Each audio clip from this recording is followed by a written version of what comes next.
Hello students, நம்ம இந்த வீடியோவில் 12th ஃபிசிக்ஸ்க்கான ரொம்ப இம்பார்ட்டன்டான 2 மார்க்ஸ் 3 மார்க்ஸ் தான் பார்க்க போகிறோம் பசங்களா. ஸோ தயவு செஞ்சு வீடியோ வந்து ஃபுல்லாக பார்த்துட்டு இதில் இருக்கிற ஒரு கொஸ்டின் கூட ஸ்கிப் பண்ணால் படிச்சிருங்கப்பா. அடித்து சொல்கிற இதை படித்தா நீங்கள் மார்க் கண்டிப்பாக ஃபிசிக்ஸில் மார்க் தரமாக ஸ்கோர் பண்ணலாம். ஒரு கொஸ்டின் கூட விடாமல் படிச்சிங்கன்னா மேக்ஸிமம் ஆஃப் 2 மார்க்ஸ் கண்டிப்பாக நீங்கள் உங்கள் பப்ளிக் எக்ஸாம் அட்டன் பண்ணிடலாம். இன்னும் வால்யூம் ஒன்று பார்க்கல ப்ரோ அப்படின்னா டக்குன்னு நம்ம சேனலில் கிளிக் பண்ணுங்கள், வீடியோஸ் போங்க. உங்களுக்கு 12th எல்லா வீடியோஸும் போட்டிருப்பேன், வால்யூம் ஒன்னோட இம்பார்ட்டன்ட் கொஸ்டின் போட்டிருக்கேன். அப்படி இல்லைனா கீழே டிஸ்கிரிப்ஷன் கமெண்ட் செக்ஷன் லிங்க் தர போய் பார்த்துருங்கப்பா. இப்போ வரைக்கும் நீங்கள் இன்னும் நம்ம சேனல் சப்ஸ்கிரைப் பண்ணால் ஃபஸ்ட் டைம் பார்க்குறீங்க அப்படின்னா டக்குன்னு ஒரு சப்ஸ்கிரைப் பண்ணிட்டு பக்கத்துக்கு பில் பட்டன் ஆல்னு செட் பண்ணுறேங்க. நம்ம போடக்கூடிய எல்லா அப்டேட்ஸும் டக்குன்னு வேணும்னு வச்சிங்கன்னா கீழே டெலிகிராம் குரூப் இருக்குது, இன்னும் ஜாயின் பண்ணாமல் டக்குன்னு ஜாயின் பண்ணுறேங்க. அங்கே தான் நம்ம பசங்களுக்கான இம்பார்ட்டன்ட் கொஸ்டின்ஸ் நோட்ஸ் பிடிஎஃப் எது இருந்தாலும் ஃபஸ்ட்டு அங்கே தான் அப்லோட் பண்ணுவேன். சரி வாங்கப்பா, இப்போ வீடியோக்குள்ளே போயிடலாம். இம்பார்ட்டன்ட் கொஸ்டின் பார்த்தலாம். இன்னொரு விஷயமா நம்ம பசங்க தெளிவாக சொல்லிடுறேன், பசங்களும் நல்லா கவனிச்சிங்க. அதாவது 12th கெமிஸ்ட்ரியோட இம்பார்ட்டன்ட் கொஸ்டின் போட்டேன், இம்பார்ட்டன்ட் 5 மார்க்ஸும் போட்டேன், இம்பார்ட்டன்ட் 2 மார்க்ஸ் 3 மார்க்ஸும் போட்டேன். அதுக்கப்புறம் 12th தமிழுக்கான இம்பார்ட்டன்ட் கொஸ்டின் போட்டிருக்கேன். இதுக்கப்புறம் நான் பசங்க கேட்குறது என்னன்னா, ப்ரோ கம்ப்யூட்டர் சயின்ஸ் போடுங்க அப்படின்னு கேட்டிருந்தீங்க. ஸோ கம்ப்யூட்டர் சயின்ஸ் வந்து பார்த்தீங்கன்னா போட்டிருக்கேன், இம்பார்ட்டன்ட் 5 மார்க்ஸ் போட்டேன். இதுக்கப்புறம் இம்பார்ட்டன்ட் 2 மார்க்ஸ் 3 மார்க்ஸ் போகிறேன் கம்ப்யூட்டர் சயின்ஸ் பொறுத்த வரைக்கும். பயாலஜி கேட்டிருக்கீங்க, பயாலஜி கொஸ்டின் ரெடி பண்ணுறப்பா. So maximum Sunday or Monday அந்த ரெண்டு தேதிக்குள்ள வந்து பார்த்தீங்கன்னா நம்ம பசங்களுக்கான இம்பார்ட்டன்ட் கொஸ்டின் பயாலஜி போட்டுருவேன். ஸோ கவலைப்படாதீங்க. ஸோ எல்லாமே வந்து பார்த்தீங்கன்னா பக்காவாக இருக்குது, கண்டினியூஸாக போட்டுனே இருக்க போகிறப்பா. சரி வாங்க இப்போ இம்பார்ட்டன்ட் கொஸ்டின் பார்த்துக்கலாம். அப்படி நான் பசங்களுக்கு எதுதான் டபுள் ஸ்டார் போட சொல்கிறேன், டபுள் ஸ்டார் போட்டு வச்சிங்கப்பா. அந்த கொஸ்டினில் கன்ஃபார்ம் படிக்கணும், ஸ்கிப்பே பண்ணக்கூடாது. சரிங்களா? ஸோ இப்போ வந்து பார்த்தீங்கன்னா 14th பார்த்தீங்கன்னா வை ஸ்கை அப்பியர் ப்ளூ, அதாவது வானம் ஏன் நீல நிறமாக காட்சியளிக்கிறது. ரொம்ப இம்பார்ட்டன்ட், டபுள் ஸ்டார் போடுங்க. ரிப்பீட்டடாக பல எக்ஸாம் கேட்டு வராங்க. ஸோ இந்த 3 கொஸ்டின் இம்பார்ட்டன்ட். சரிங்களா? Why do clouds appear white, மேகங்கள் ஏன் வெண்மை நிறமாக காட்சியளிக்கின்றன. 16வது 16th வந்து பார்த்தீங்கன்னா what is the reason reddish appearance of sky during sunrise and sunset, அதாவது சூரிய உதயம் மற்றும் மறைவின் போது வானம் ஏன் சிவப்பு நிறமாக தெரிகிறது. ரொம்ப இம்பார்ட்டன்ட், இது நல்லா பார்த்து வச்சுங்க. ஸோ நெக்ஸ்ட் யூனிட் 7 பொறுத்தவரைக்கும் பார்த்தீங்கன்னா தயவு செஞ்சு இதில் இம்பார்ட்டன்ட் 5 மார்க்ஸ் கொடுத்துருக்குமா பார்க்கலாம், பார்த்துருங்க. கண்டிப்பாக அதை பார்த்தீங்கன்னா அடிச்சு சொல்கிறேன், நம்ம பசங்க மார்க் தரமாக ஸ்கோர் பண்ணுறீங்க. சரிங்களா? ஸோ ஸ்டேட் ஏஜென்ஸ் பிரின்சிபல் பார்த்தீங்க. செகண்ட் ஒன்று வாட் இஸ் இன்டர்ஃபரன்ஸ், அதாவது குறுக்கீட்டு விளைவு என்றால் என்ன. தேர்ட் ஒன்று relation between phase and path difference, அதாவது கட்ட வேறுபாட்டிற்கும் பாதை வேறுபாட்டிற்கும் உள்ள தொடர்பை வருவி. ஓகேங்களா? ஃபோர்த் ஒன் வந்து வாட் இஸ் டைஃப்ராக்ஷன், விளிம்பு விளைவு என்றால் என்ன. ஓகேங்களா? ஸோ நெக்ஸ்ட் ஃபிஃப்த் ஒன் பார்த்தீங்கன்னா difference between Fresnel and Fraunhofer diffraction, Fresnel மற்றும் ஃப்ரான்ஹோஃபர் விளிம்பு விளைவுகளுக்கு இடையே உள்ள வேறுபாடுகள் யாவை. ஓகேங்களா? ஸோ நெக்ஸ்ட் சிக்ஸ்த் ஒன் பார்த்தீங்கன்னா ஃப்ரெஸ்னல் டிஸ்டன்ஸ், அதாவது ஃப்ரெனல் தொலைவு என்றால் என்ன. செவன்த் வந்து difference between interference and diffraction, குறுக்கீட்டு விளைவுக்கும் விளிம்பு விளைவுக்கும் உள்ள வேறுபாடுகள் யாவை. Eighth one what is diffraction grating, அதாவது விளிம்பு விளைவு கீற்றணி என்றால் என்ன. Ninth one what is polarisation, தலைவிளைவு என்றால் என்ன. ரொம்ப இம்பார்ட்டன்ட், டபுள் ஸ்டார் போட்டு வச்சுங்க. இது இம்பார்ட்டன்ட்ப்பா. Difference between polarised and unpolarised light, அதாவது தலைவிளைவு அடைந்த மற்றும் தலைவிளைவு அடையாத ஒளிகளுக்கு இடையேயான வேறுபாடுகள் யாவை. 11th one polariser and analyser, தலைவிளைவு ஆக்கி மற்றும் தலைவிளைவு ஆய்வு என்றால் என்ன. ஓகேங்களா? 12th one plane polarised unpolarised and partially polarised light, முழுவதும் தலைவிளைவு அடைந்த அப்புறம் தலைவிளைவு அடையாத மற்றும் பகுதி தலைவிளைவு அடைந்த ஒளி என்றால் என்ன. ஓகேங்களா? ஸோ நெக்ஸ்ட் 13th வந்து பார்த்தீங்கன்னா ஸ்டேட் அண்ட் ஆப்ட் அண்ட் மேலஸ் லா, மேலஸின் விதியை கூறி அதனை வருவி. ஓகேங்களா? ஸோ அந்த லாவை எழுதணும். ஓகேங்களா? நெக்ஸ்ட் 14th ரொம்ப இம்பார்ட்டன்ட், அதாவது இந்த மேலஸ் லாவும் ப்ரோஸ்டர்ஸ் லாவும் ரொம்ப இம்பார்ட்டன்ட்ப்பா. டபுள் ஸ்டார் போட்டு வச்சுங்க. 15th one files of plates, அதாவது தட்டுக்குகளை பற்றி சிறு குறிப்பு வரைக. ஓகேங்களா? 16th ஒன் டபுள் ரீஃப்ராக்ஷன், இரட்டை ஒளி விலகல் என்றால் என்ன.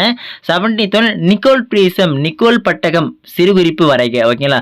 18th one near point and normal focusing, அதாவது அண்மை புள்ளி மற்றும் இயல்பு நிலை குவியப்படுத்துதல் என்றால் என்ன. ஓகேங்களா? நெக்ஸ்ட் 19th ரொம்ப இம்பார்ட்டன்ட், டபுள் ஸ்டார் போட்டு வச்சுங்க. ஐ டிஃபெக்ட், அதாவது டிஃபைன் அண்ட் அது ரெமிடி படிக்கணும், அதாவது இந்த ஹைப்பர்மெட்ரோபியா, பயோபியா, மயோபியா, அதுக்கப்புறம் பிரஸ் பயோபியா பார்த்தீங்களா. ஸோ அந்த ஐ டிஃபெக்ட்ஸ் பார்த்து வச்சுங்க, கண் குறைபாடுகள். யூனிட் 8 பொறுத்து பார்த்தீங்கன்னா define work function of a metal, அதாவது ஒரு உலோகத்தின் ஒளிமின் வெளியேற்று ஆற்றல் என்பதை வரையறு, அதன் அலகை தருக. செகண்ட் ஒன் ஸ்டாப்பிங் பொட்டன்ஷியல், அதாவது நிறுத்து மின்னழுத்தம் வரையறு. ஓகேங்களா? Third one what is photo electric effect, வந்து ரொம்ப இம்பார்ட்டன்ட், டபுள் ஸ்டார் போட்டு வச்சுங்க. ஒளிமின் விளைவு என்றால் என்ன. நெக்ஸ்ட் 4th பார்த்தீங்கன்னா டிஃபைன் த்ரெஷோல்ட் ஃப்ரீக்வன்சிப்பா, அதாவது பயன் தொடக்க அதிர்வெண் என்பதை எவ்வாறு வரையறுப்பாய். ஓகேங்களா? இந்த கொஸ்டின் நல்லா பார்த்து இம்பார்ட்டன்ட்ப்பா. 5th ஒன் போட்டோ செல் டைப்ஸ், அதாவது ஒளி மின்கலம் என்றால் என்ன. ஒளி மின்கலத்தின் பல்வேறு வகைகள் வந்து பார்த்தீங்கன்னா குறிப்பிடுக. ஸோ இந்த கொஸ்டின் நல்லா பார்த்து வச்சுங்க, டபுள் ஸ்டார் போட்டு வச்சுங்க, கேட்கலாம் வாய்ப்புகள் இருக்கிறது. 6th ஒன் வெரி இம்பார்ட்டன்ட், கண்டிப்பாக நான் பசங்க படிச்சாகணும். ஸ்டேட் டி ப்ரோக்லி ஹைப்போதீசிஸ், அதாவது டி ப்ராய் கருதுகோளினை கூறு. 7th ஒன் வந்து பார்த்தீங்கன்னா உங்கள் புக் பேங்க், அதாவது கொஸ்டின் நம்பர் 11, 12, 13 அந்த கொஸ்டினுக்கு பார்த்தீங்கன்னா ஸோ அந்த கொஸ்டின் நல்லா பார்த்து வச்சிங்கப்பா, இம்பார்ட்டன்ட்டு உங்கள் புக் பேக்கில். ஓகேங்களா? ஸோ அது வந்து பார்த்தீங்கன்னா கைனெட்டிக் சம்திங் ஒரு ரீசன் மாதிரி இருக்கும், அந்த கொஸ்டின் பார்த்து வச்சிங்க. யூனிட் 9 பொறுத்த வரைக்கும் ப்ராப்பர்ட்டிஸ் ஆஃப் கேத்தோட, அதாவது கேத்தோட டெஃபினிஷன் படிச்சிங்க, அதோட ப்ராப்பர்ட்டிஸும் படிச்சிங்க, பண்புகள். ஓகேங்களா? கேத்தோட பண்புகளை எழுதுக. செகண்ட் ஒன் ரூதர்ஃபோர்ட் எக்ஸ்பெரிமெண்ட், அதாவது ரூதர்ஃபோர்ட் ஆய்வு. Third one postulates and limitations of Bohr model, அதாவது போர் அணு மாதிரியின் கருதுகோள்களை கூறுக. அதுக்கப்புறம் அது லிமிடேஷன் பார்த்து வச்சுங்க பசங்களா. ஃபோர்த் ஒன் எக்ஸைட்டேஷன் எனர்ஜி, அதாவது கிளிர்வு ஆற்றல் என்றால் என்ன. Fifth one distance of closest approach, அதாவது மீச்சீறு அணுகு தொலைவு என்றால் என்ன. சிக்ஸ்த் வந்து பார்த்தீங்கன்னா இம்பாக்ட் பேராமீட்டர்ப்பா, மோதல் காரணி என்றால் என்ன வரையறுக்கவும். ஓகேங்களா? ஸோ அந்த கொஸ்டின் எல்லாம் பார்த்து வச்சுங்க. சிக்ஸ்த் ஒன்றும் ஸோ ஒரு சில டைம் கேட்குறாங்க அந்த கொஸ்டின். செவன்த் வந்து பார்த்தீங்கன்னா isotope, isobar, isotone very very very important, double sir போட்டு வச்சு கன்ஃபார்ம் நம்ம பசங்க படிக்கணும் படிச்சு வச்சுங்க. ஸோ நெக்ஸ்ட் எயித் வந்து பார்த்தீங்கன்னா அட்டாமிக் மாஸ் யூனிட், அதாவது வரையறு அணு நிறை அலகு. ஓகேங்களா? நைன்த் வந்து மாஸ் டிஃபெக்ட்பா, நிறை குறைபாடு என்றால் என்ன. ஓகேங்களா? 10th வந்து பைண்டிங் எனர்ஜி பார்த்து வச்சுங்க பசங்களா. அணுக்கருவின் பிணைப்பாற்றல் என்றால் என்ன. ஓகேங்களா? ஸோ இந்த கொஸ்டின் எல்லாம் பார்த்து வச்சுங்க. ஸோ நெக்ஸ்ட் 11th வந்து பார்த்தீங்கன்னா டிஃபைன் ரேடியோ ஆக்டிவிட்டி, அதாவது கதிரியக்கம் என்றால் என்ன, ரொம்ப இம்பார்ட்டன்ட், டபுள் ஸ்டார் போட்டு வச்சுங்க. 12th வெரி வெரி இம்பார்ட்டன்ட், கண்டிப்பாக மஸ்டாக படிச்சாகணும். Mean life and half life of a radio activity nucleus, அதாவது அணுக்கருவின் அரை ஆயுட்காலம், அணுக்கருவியின் சராசரி ஆயுட்காலம். ஓகேங்களா? 13th one activity decay rate, அதாவது கதிரியக்க செயல்பாடு அல்லது சிதைவு வீதம். ஓகேங்களா? நெக்ஸ்ட் 14 வந்து பார்த்தீங்கன்னா டிஃபைன் கியூரியை வரையறுக்கவும். ஓகேங்களா? ஸோ இதுதான் ரொம்ப இம்பார்ட்டன்ட் யூனிட் 9 பொறுத்த வரைக்கும். ஸோ நெக்ஸ்ட் யூனிட் 10ல இதெல்லாம் இம்பார்ட்டன்ட் வந்து பார்த்தீங்கன்னா டிஃபைன் டோப்பிங், அதாவது மாசூட்டல் என்பதன் பொருள் என்ன.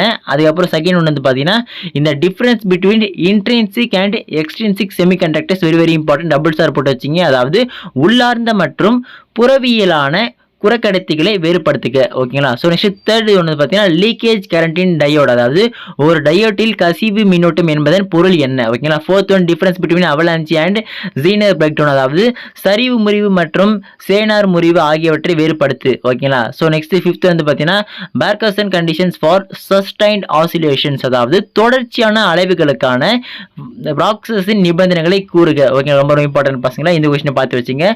சரி, ஓகே ஸ்டூடெண்ட்ஸ், இதுல இருக்கிற ஒரு கொஸ்டினை ஸ்கிப் பண்ணலாம் பசங்க கண்டிப்பாக படிங்க. அப்புறம் இதுக்கான இம்பார்ட்டன்ட் 5 மார்க்ஸ் போட்டேன் already. Volume 1 volume 2 important 5 marks சேர்த்தே போட்டிருக்கேன். போய் பார்க்கலாம், பார்த்து 5 மார்க்ஸ் படிங்க. 2 மார்க்ஸ் 3 மார்க்ஸ் போட்டேன். இதுக்கப்புறம் நான் பசங்களுக்கு இன்னும் அதாவது ஒரு சில கோல்டன் கொஸ்டின் சொல்ல போகிறேன். ஸோ அந்த கொஸ்டினை நீங்கள் ஓரளவு படிக்கிறீங்க, எல்லாமே படிச்சிட்டிங்க அப்படின்னா ஃபிசிக்ஸு பொறுத்த வரைக்கும் நம்ம பசங்க பக்காவாக ஸ்கோர் பண்ணிடலாம்ப்பா. ஸோ நம்ம பசங்க என்ன தெரிஞ்சுன்னு பார்த்தீங்கன்னா வால்யூம் 2 தான் மோஸ்ட்டாக படிச்சிருக்க மாட்டீங்க. ஸோ அதுக்காக இம்பார்ட்டன்ட் கொடுத்து போட்டிருக்கேன். Tamil medium and English medium ரெண்டுமே சேர்த்து போட்டிருக்கேன். கெமிஸ்ட்ரிக்கு வந்து பார்த்தீங்கன்னா நம்ம பசங்க தமிழ் மீடியம் கேட்டிருக்கீங்க.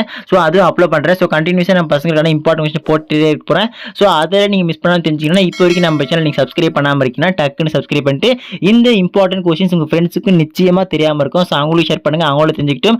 அடுத்த வீடியோவில் நான் பசங்களுக்கான எல்லா இம்பார்ட்டன்ட் கொஸ்டின் தொடர்ந்து போட்டுனே இருக்குப்பா. அதெல்லாம் டக்கு தெரிஞ்சுக்க நம்ம சேனல் சப்ஸ்கிரைப் பண்ணிட்டு பக்கத்து பெல் பட்டன் ஆல்னு செட் பண்ணுங்க. அப்போ தான் நம்ம போகிற எல்லா வீடியோ உங்களுக்கு நோட்டிஃபிகேஷன் வந்து சேரும். வால்யூம் 1க்கான இம்பார்ட்டன்ட் கொஸ்டின்ஸ் பார்க்கல அப்படின்னா கீழே டிஸ்கிரிப்ஷன்லையும் கமெண்ட் செக்ஷன்லையும் போய் பாருங்க, உங்களுக்கான இம்பார்ட்டன்ட் கொஸ்டின் அங்கே இருக்கும் பசங்களா. அடுத்த வீடியோ தொடர்ந்து பார்க்கலாம்ப்பா, மிஸ் பண்ணிடாதீங்க. மறக்காம டெலிகிராம் லிங்க் கீழே டிஸ்கிரிப்ஷன் இருக்கு, போய் ஜாயின் பண்ணா டக்கு ஜாயின் பண்ணுங்க. அடுத்த வீடியோவில் பார்க்கலாம்ப்பா, மிஸ் பண்ணிடாதீங்க.